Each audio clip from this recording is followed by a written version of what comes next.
Mavsum tanlamaydigan jash-shashlikni qanaqa tayyorlanishini ko'rsatib beraman. O'rganib olinglar, kerak bo'ladi. O'zi sizlar tomonda jash-shashlikni nima deb nomlashadi? Izohlarda yozib yuboringlar. Qo'y go'shtining son qismini xuddi shunaqa qilib bo'laklarga bo'lib olamiz. Qassobga yetsanglar, xuddi shunaqa suyagidan ajratib, ortiqcha bez va yog'lardan tozalab beradi. Qo'y go'shtini xushlamaydiganlar uchun mol go'shtini kontrfile qismidan foydalanasizlar. Uni xuddi shunaqa bo'laklarga bo'lib o'tganinglarda pichoqni qiyaroq qilib kesasizlar. Shunda yana ham mayin va yumshoq bo'lib pishadi. Bitta piyoz va pomidorni qirg'ichdan o'tkazamiz. Setka yoki doka yordamida faqat suvni siqib olamiz. Ziravorlardan ortiqcha narsa kerak emas. Kashnik churug'i, zira, tuz, ozgina rozmarin, o'simlik yog'i va bir piyola gazli suv quyamiz. Men mol go'shtiga dumba qo'shdim, orasiga siqlashga. Qo'y go'shtiga qo'shmadim, sababi o'zini yog'i yetarlicha bo'ladi. Lekin sizlar xohlasanglar, tabiiyligiga qarab bemalol qo'shishingiz mumkin. Yaxshilab aralashtiramiz, ustini yopamiz va kamida 4 soatga sovutgichga qo'yamiz. Bu koboblar bilan chiroqchi salati juda ham zo'r chiqishadi.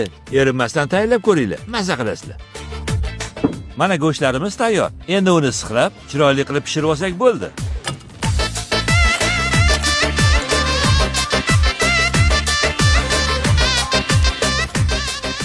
Azizlar, videoni yo'qotib qo'ymaslik uchun saqlab qo'yinglar. Dam olish kunlari yaqinlaringizga tayyorlab berasizlar. Flavisi ichimliklari bo'lsa, yodingizdan chiqmasin. Dasturxoningizlarni ko'rki bo'ladi.